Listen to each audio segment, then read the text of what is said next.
نحمده ونصلي علی رسولہ الکریم۔ محترم سامعین ذی وقار، آج آپ کے سامنے عشرہ ذو الحجہ کے اعمال کے متعلق گفتگو کروں گا۔ ذو الحجہ کے پہلے 10 دن کون کون سے اعمال کرنا اور ان کی کتنی فضیلت ہے، مختصراً آپ کے سامنے عرض کروں گا۔ محترم سامعین، ذو الحجہ کے شروع کے 10 دنوں میں جو پہلا کام ہے بال اور ناخن نہ کاٹنا۔ ذو الحجہ کا چاند دیکھنے کے بعد سب سے پہلا عمل یہ ہے کہ جن لوگوں پر قربانی واجب ہے یا جن لوگوں کا نفلی قربانی کرنے کا ارادہ ہے، وہ لوگ چاند دیکھنے کے بعد سے لے کر اپنی قربانی تک بال اور ناخن نہ کاٹیں۔ ایسا کرنا مستحب ہے۔ چنانچہ ام المؤمنین حضرت ام سلمہ رضی اللہ تعالی عنہا سے روایت ہے کہ رحمت دو عالم صلی اللہ علیہ وسلم نے فرمایا، جب ذو الحجہ کا مہینہ شروع ہو جائے اور تم میں سے کسی کا قربانی کرنے کا ارادہ ہو تو اپنے بال اور ناخن نہ کاٹے۔ مسلم شریف کے اندر یہ حدیث موجود ہے۔ محترم سامعین، علماء نے لکھا ہے کہ اس حکم کی حکمت یہ ہے کہ حاجی صاحبان ان دنوں میں اللہ کے دربار میں حاضر ہوتے ہیں اور اللہ تعالیٰ کی خاص رحمت ان کی طرف متوجہ ہوتی ہے، تو اللہ تعالیٰ کی اس رحمت اور توجہ میں ان لوگوں کو شریک کرنے کے لیے یہ عمل بتلا دیا کہ جس طرح حجاج احرام کی پابندی کی وجہ سے اپنے بال اور ناخن نہیں کاٹ سکتے، تم بھی مت کاٹو۔ اس طرح اللہ جل شانہ کی اس رحمت میں تم بھی مشابہت کی وجہ سے شریک ہو جاؤ گے۔ تو عشرہ ذو الحجہ کے اعمال میں سے پہلا یہ عمل ہے، یہ مستحب ہے، اور مستحب وہ ہوتا ہے کر لیا جائے تو اس کے اوپر ثواب ہے، اگر نہیں کیا جائے گا تو بندہ گناہگار نہیں ہوگا، اور یہ ان لوگوں کے لیے ہے کہ جو قربانی کرنا چاہتے ہیں، ان کے اوپر واجب ہے یا نفلی قربانی کر رہے ہیں۔ دوسرا عمل ان دنوں کا ذکر اللہ کی کثرت۔ اس بابرکت عشرہ کا دوسرا عمل کثرت سے ذکر کرنا ہے۔ چنانچہ حضرت عبداللہ ابن عباس رضی اللہ تعالی عنہما سے روایت ہے کہ رسول اللہ صلی اللہ علیہ وسلم نے فرمایا، اللہ جل شانہ کے نزدیک ذو الحجہ کے عشرہ سے زیادہ عظمت والا کوئی دن نہیں، اور نہ ان دنوں کے عمل سے کسی اور دن کا عمل زیادہ محبوب ہے، لہذا تم ان دنوں میں تسبیح و تحلیل اور تکبیر و تحمید کثرت سے کیا کرو۔ اس حدیث پر عمل کرنے کے لیے درج ذیل کلمات بھی پڑھے جا سکتے ہیں۔ محترم سامعین، اس حدیث پر عمل کرنے کے لیے یہ کلمات اگر پڑھ لیے جائیں تو یہ اسی حدیث کی تشریح کے زمرے کے اندر آئیں گے۔ سبحان اللہ والحمد للہ ولا الہ الا اللہ واللہ اکبر، یا تیسرے کلمے کا ورد کر لیا جائے تو بہرحال تسبیح و تحلیل، تکبیر و تحمید اس میں آ جاتی ہے کہ سبحان اللہ والحمد للہ ولا الہ الا اللہ واللہ اکبر۔ سبحان اللہ تسبیح، الحمد للہ تحمید، لا الہ الا اللہ تحلیل، اور اللہ اکبر تکبیر۔ اس حدیث کے مطابق یہ جملہ سبحان اللہ والحمد للہ ولا الہ الا اللہ واللہ اکبر۔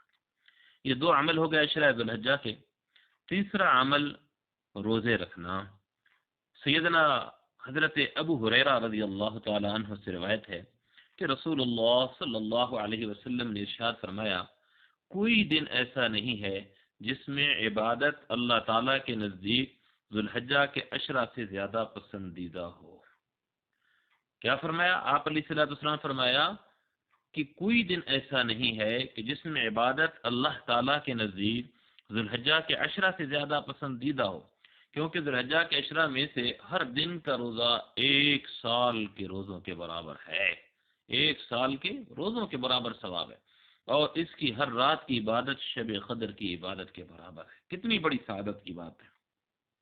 حضرت حفصہ رضی اللہ تعالی عنہ سے روایت ہے کہ 4 چیزیں ایسی ہیں کہ کہ جنہیں نبی کریم صلی اللہ علیہ وسلم کبھی نہیں چھوڑتے تھے. عاشورہ کا روزہ یعنی 10 محرم کا روزہ، اس کو آپ علیہ الصلوۃ والسلام نہیں چھوڑتے تھے. ہاں آخر میں آپ علیہ الصلوۃ والسلام نے اپنی اس خواہش کا اظہار فرمایا کہ کیونکہ یہود ایک دن کا رکھتے ہیں تو ہم 2 دن کا روزہ رکھیں گے، تو لہذا امت کے لیے چاہیے کہ اب 10 محرم کے ساتھ 9 اور 10 کا کر لیں، 10 یا 11 کا کر لیں. اور جو حضرت امی حفصہ رضی اللہ تعالی عنہ سے روایت ہے حدیث جس میں 4 چیزوں کا تذکرہ ہے، ان میں پہلی چیز 10 محرم کا روزہ، عاشورہ کا روزہ، اور دوسری چیز ذوالحجہ کے عشرہ کے روزے، یعنی ذوالحجہ کے پہلے یہ جو 9 دن ہیں اس کو عشرہ میں شمار کیا جائے گا، یہ اس کے روزے. اور نمبر 3 ہر مہینہ کے 3 روزے. اور چوتھا عمل فجر سے پہلے کی 2 رکعتیں، ان کی بڑی اہمیت ہے. تو گویا یہ 4 چیزیں ایسی ہیں کہ جنہیں نبی پاک صلی اللہ علیہ وسلم نہیں چھوڑتے تھے. ہمیں بھی یہی کوشش کرنی چاہیے کہ ہم بھی ان کے اوپر عمل کریں، ان کو کبھی نہ چھوڑیں. تو یہ تیسرا عمل ہو گیا یعنی روزے رکھنا. اور چوتھا عمل عشرہ ذوالحجہ کا یوم عرفہ کا روزہ ہے. 9 ذوالحجہ عرفہ کا دن ہے جس میں حجاج حج کا عظیم الشان رکن یعنی وقوف عرفہ ادا کرتے ہیں. اور جو لوگ حج پر نہیں گئے ہوتے ان کے لیے اس نئی تاریخ کے روزہ کو مقرر فرما دیا. چنانچہ حضرت قتادہ رضی اللہ تعالیٰ عنہ سے روایت ہے کہ فرمایا محبوب رب العالمین صلی اللہ علیہ وسلم نے بقر عید کی 9 تاریخ کے روزے کے بارے میں کہ میں اللہ پاک سے پختہ امید رکھتا ہوں کہ وہ اس کی وجہ سے 1 سال پہلے اور 1 سال بعد کے گناہوں کا کفارہ فرما دیں گے. رواہ مسلم. حضرت قتادہ رضی اللہ تعالیٰ عنہ سے یہ روایت ہے جو آپ علیہ الصلوۃ والسلام سے روایت کرتے ہیں 9 دن کے متعلق. تو کتنی بڑی سعادت ہے کہ آپ علیہ الصلوۃ والسلام فرما رہے ہیں کہ میں اللہ سے پختہ امید رکھتا ہوں کہ وہ اس کی وجہ سے یعنی جو بندہ 9 ذوالحجہ کا اگر پورے روزے 9 نہیں رکھ سکتا صرف 9 ذوالحجہ کا روزہ رکھتا ہے اس کی وجہ سے اللہ جل شانہ اس کے 1 سال پہلے اور 1 سال بعد کے گناہوں کا کفارہ فرما دیں گے. تو محترم سامعین یہ بات واضح رہے کہ یہاں صغیرہ گناہ مراد ہیں، کبیرہ گناہ توبہ کے بغیر معاف نہیں ہوتے. اور میں اکثر یہ کہا کرتا ہوں کہ مومن کے تو شایان شانی نہیں ہے کہ رات اس کے اوپر آ جائے اور سو جائے اور اس کے پلے کبیرہ گناہ پڑے ہوں. وہ کبیرہ گناہوں کی معافی تلافی کر کے اللہ سے معافی مانگ کے سوتا ہے. اور دوسری بات کہ حقوق العباد سے متعلق گناہوں میں متعلقہ لوگوں سے بھی معافی مانگنا ضروری ہے.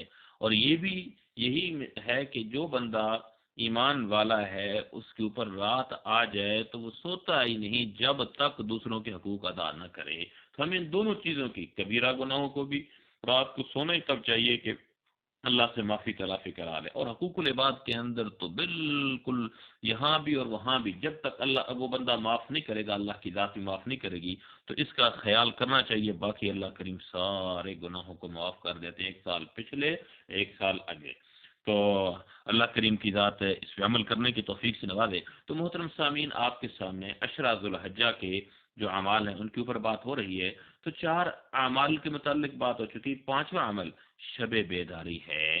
عشرہ ذوالحجہ کے اعمال میں سے 5واں عمل شب بیداری ہے کہ یہ 8 ذوالحجہ کی رات، عرفہ کی رات، بقر عید کی رات کو عبادت کے لیے شب بیداری کا اہتمام کریں.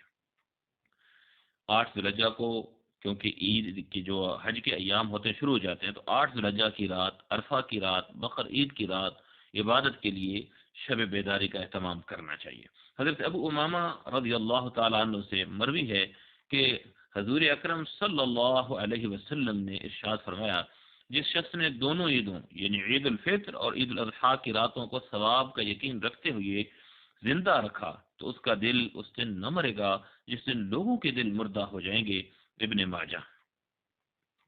حضرت معاذ بن جبل رضی اللہ تعالی عنہ سے مروی ہے کہ رسالت معاب صلی اللہ علیہ وسلم نے فرمایا جس شخص نے ذکر و عبادت کے ذریعے 5 راتیں زندہ رکھیں اس کے لیے جنت واجب ہو گئی. وہ 5 راتیں یہ ہیں 8 ذوالحجہ کی رات، عرفہ کی رات، بقر عید کی رات، عید الفطر کی رات اور 15ویں شعبان کی رات. تو محترم سامعین یہ 5واں عمل ہو گیا کہ جو ان 10 دنوں کے اندر جس کے اوپر ہم نے عمل کرنا ہے، سر انجام دینا ہے۔ آگے چھٹا عمل تکبیر تشریق۔ اس عشرہ کا ایک اہم عمل تکبیر تشریق کا پڑھنا ہے۔ عرفہ کے دن یعنی 9 ذی الحجہ کی فجر سے 13 ذی الحجہ کی عصر تک ہر فرض نماز کے بعد یہ تکبیر پڑھی جاتی ہے۔ اللہ اکبر لا الہ الا اللہ واللہ اکبر، اللہ اکبر وللہ الحمد۔ تو محترم سامعین، یہ 6 عمل ہو گئے۔ 7واں عمل عید الاضحیٰ کی نماز اور قربانی کا ہے، کیونکہ یہ 10 ذی الحجہ کو ہوتا ہے۔ تو یہ اس عشرہ کا ایک اجتماعی عمل ہے جو کہ ذی الحجہ کی 10ویں تاریخ، جس کو یوم النحر یعنی قربانی والا دن اور یوم الاضحیٰ بھی کہا جاتا ہے، ادا کیا جاتا ہے۔ اس دن تمام مسلمان مل کر عید کی نماز ادا کرتے ہیں اور اس کے بعد صاحب استطاعت لوگ اللہ کی راہ میں قربانی کرتے ہیں، اور اس دن اللہ کے ہاں جو سب سے مقبول عمل ہے وہ قربانی ہے۔ تو محترم سامعین، آپ کے سامنے یہ عشرہ ذی الحجہ کے اعمال رکھے گئے ہیں کہ اس کے اندر ہمیں کن کن اعمال کا اہتمام کرنا چاہیے۔ تو محترم سامعین، ہر بندہ جو حج پہ نہیں جا سکتا، یہاں پہ ہے، تو اسے چاہیے کم از کم یہ جو 10 دن ہیں جن کی بڑی فضیلت ہے، آپ علیہ الصلوۃ والسلام نے بیان فرمائی ہے، ان کا اہتمام کر لے۔ پہلا مستحب عمل ہے کہ ذی الحجہ کے شروع کے 10 دنوں میں بال اور ناخن وہ بندہ نہ کاٹے کہ جس نے قربانی کرنی ہو۔ دوسرا عمل کہ ذکر اللہ کی کثرت، جیسا کہ عبداللہ ابن عباس رضی اللہ تعالیٰ عنہ سے حدیث مبارکہ ہے، اس میں تسبیح و تحلیل اور تکبیر و تحمید کے متعلق کہا گیا ہے کہ اس سے کثرت کیا کرو، تو اس میں یہ کہا گیا کہ سبحان اللہ والحمد للہ ولا الہ الا اللہ واللہ اکبر، ان دنوں کے اندر اس کلمے کو کثرت کے ساتھ پڑھنا چاہیے، اس کا ورد کرنا چاہیے۔ اور تیسرا عمل روزے رکھنے چاہیے، 9 دن روزے رکھے جائیں، اور اس کی بھی بڑی فضیلت ہے۔ اور اسی طریقے سے چوتھا عمل یوم عرفہ کا روزہ ہے، یعنی 9ویں ذی الحجہ کا روزہ۔ اس روزے کے متعلق بھی فرمایا گیا کہ اس سے 1 سال پہلے کے اور 1 سال بعد میں آنے والے سال کے گناہ اللہ کریم معاف فرما دیتے ہیں، سوائے کبیرہ گناہوں کے، اور جو حقوق العباد کے اندر کمزوریاں رہی ہیں وہ جب تک وہ حقوق العباد والے معاف نہیں کریں گے، اور کبیرہ گناہ جب بندہ خود اللہ سے معافی نہیں مانگ لیتا تب تک۔ اور 5واں عمل شب بیداری ہے کہ اس کے اندر یہ جو راتیں ہیں، 8 ذی الحجہ کی رات ہے، عرفہ کی رات ہے، بقر عید کی رات ہے، یہ ان 10 ایام کے اندر آتی ہیں۔ باقی 2 راتیں عید الفطر کی رات ہے یا 15 شعبان کی۔ تو بہرحال یہ 3 راتیں جو ہے اس کے متعلق شب بیداری کے متعلق بھی ہے کہ شب بیداری کرنی چاہیے، اس کی بڑی فضیلت ہے۔ اسی طریقے سے چھٹا عمل تکبیرات تشریق یعنی تکبیر تشریق ہے۔ اللہ اکبر لا الہ الا اللہ واللہ اکبر، اللہ اکبر وللہ الحمد۔ یہ 9ویں ذی الحجہ کی فجر سے لے کر 13ویں ذی الحجہ کی عصر تک ہے۔ یہ ٹوٹل 23 نمازیں بنتی ہیں۔ ہر فرض نماز کے بعد ایک دفعہ بآواز بلند، درمیانی آواز کے ساتھ مردوں کو چاہیے کہ وہ پڑھیں، اور عورتوں کو چاہیے کہ وہ آہستہ سے پڑھیں، کم آواز کے اندر پڑھیں۔ تو یہ ایک دفعہ پڑھنا واجب ہے، مسنون عمل ہے۔ اور آخری عمل 7واں عمل عید الاضحیٰ کی نماز کا اہتمام کریں، صحیح طریقے سے اس کے لیے جو بھی اس کے طریقے ہیں، اعمال ہیں، تیار ہو کے جائیں۔